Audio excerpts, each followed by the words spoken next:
2025ல உலக அளவுல இந்தியாவோட எக்கனாமி ஒரு ஃபாஸ்ட் க்ரோயிங் எக்கனாமியா இருக்குது. நெறைய ஸ்டார்ட் அப்ஸ் உருவாகுது. அப்புறம் கம்பெனிஸுமே அவங்களுடைய ஆஃபீஸஸ இந்தியால அமைக்கிறாங்க. ஆனா சைலன்ட்டா இன்னொரு பக்கம் மில்லினியர்ஸ், அப்புறம் மிடில் கிளாஸ் இன்ஜினியர்ஸ்லாம் இந்தியா விட்டு வெளியேறுறாங்க. மெயினா மக்கள் யுகே, துபாய், சிங்கப்பூர், கனடா இந்த மாரி நாடுகளுக்கு போறாங்க. ஸோ இந்தியால இவ்ளோ ஆப்பர்ச்சுனிட்டீஸ் இருந்தும், ஏன் மில்லினியர்ஸ்ல இருந்து இன்ஜினியர்ஸ் வர இந்தியா விட்டு வெளியேறுறாங்க? அப்படின்றத இன்னைக்கு வீடியோல நம்ம பார்க்க போறோம். Welcome to Snows Tamil podcast. போன வருஷம் மட்டும் சுமார் 2,00,000 இந்திய மக்கள் அவங்களுடைய பாஸ்போர்ட்ஸ கிவ் அப் பண்ணியிருக்காங்க. இதுதான் இருக்கிறதுலயே அதிகமான நம்பரும் கூட. முக்கியமா ultra rich people Dubai, Singapore இந்த மாதிரி நாடுகள விரும்புறாங்க. இந்த 2 நாடுகளுக்கு இடையே இருக்கிற ஒற்றுமை என்ன அப்படின்னா, நல்ல சேஃப்டி, நல்ல இன்ஃப்ராஸ்ட்ரக்சர், அது போக பிசினஸ் மக்களுக்கு கம்மியான டாக்ஸ் ரேட்டும் கூட.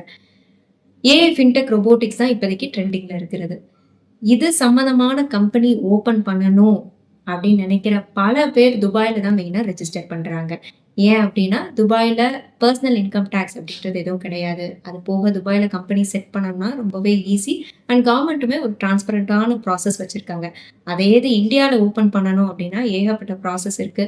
இது போக சில நேரங்கள்ல பேப்பர் ஏதோ மூவ் ஆகணும் அப்படின்னா, அஃபிஷியல்ஸ்ட்ட பணம் குடுக்குறதெல்லாம் ரொம்பவே ஒரு காமனான விஷயமா பார்க்கப்படுது.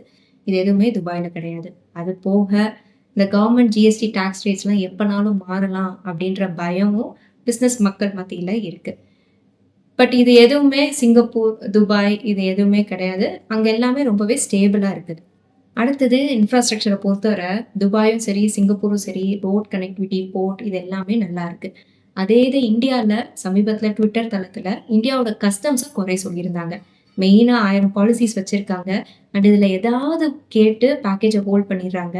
அப்புறம் பணம் குடுத்தா தான் மூவ் ஆகுது அப்படின்னு சொல்றாங்க. இதனாலேயே இன்வெஸ்டர்ஸ்க்கு ஒரு நிம்மதியே இருக்கிறதில்ல அப்படின்னு சொல்றாங்க.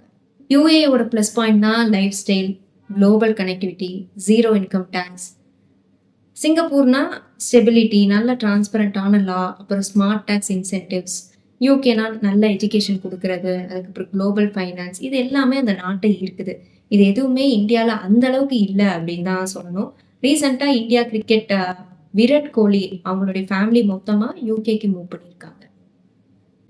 அடுத்தது மிடில் கிளாஸ் மக்களோட ஒரு பெரிய வருத்தம் என்னன்னா, என்னதான் எவ்ளோ டாக்ஸ் இங்க கட்டினாலும் அதுக்கான ஃபெசிலிட்டீஸ் கிடைக்கிறதில்ல. ரோட் ஃபெசிலிட்டீஸ் மோசமா இருக்கு. எல்லாத்துக்குமே வரி இருக்கு.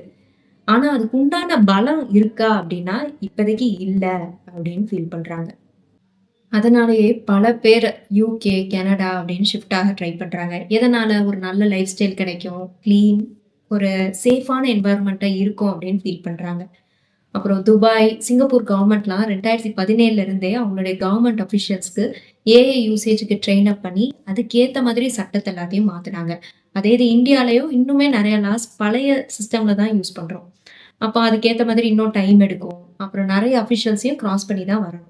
ஸோ இதனாலேயே மக்கள் இங்க கம்பெனி செட் பண்ணாம வெளிநாட்டுக்கு போறாங்க. இதெல்லாம் மாறணும் அப்படின்னா, கவர்மெண்ட் ஃபர்ஸ்ட்டு பிசினஸ் ஃப்ரெண்ட்லியா நம்ம நாட்டோட பாலிசிஸ மாத்தணும். 2வது மக்கள் இவ்ளோ வரி கட்டுறாங்க அப்படின்னா, அதுக்கேத்த மாதிரி அவங்களுக்கு ஒரு சேஃபான என்வைரன்மென்ட் கிரியேட் பண்ணி குடுக்கணும். 3வது பெங்களூர், சென்னை இந்த மாதிரி இடங்கள்லாம் மழை பெஞ்சாலே பாதி ஏரியால ரோடு மோசமாயிடுது. இப்ப ரோடு மோசமாகும்போது டிராஃபிக் இன்கிரீஸ் ஆகுது. ஆட்டோமேட்டிக்கா மக்களோட மைண்டும் இந்த இடத்த விட்டு தப்பிச்சு போயிரணும் அப்படின்னு தோணுது. இதெல்லாம் ஃபியூச்சர்ல மாறுமா அப்படின்றத பொறுத்திருந்து பார்ப்போம். இந்த நிலைமை மாறணும் அப்படின்னா, கவர்மெண்ட் என்ன பண்ணணும் அப்படின்றத நீங்க நினைக்கிறீங்க? கமெண்ட்ல சொல்லலாம். இந்த வீடியோ உங்களுக்கு பிடிச்சிருக்கும்னு நம்புறேன். இன்னொரு வீடியோல பார்ப்போம்.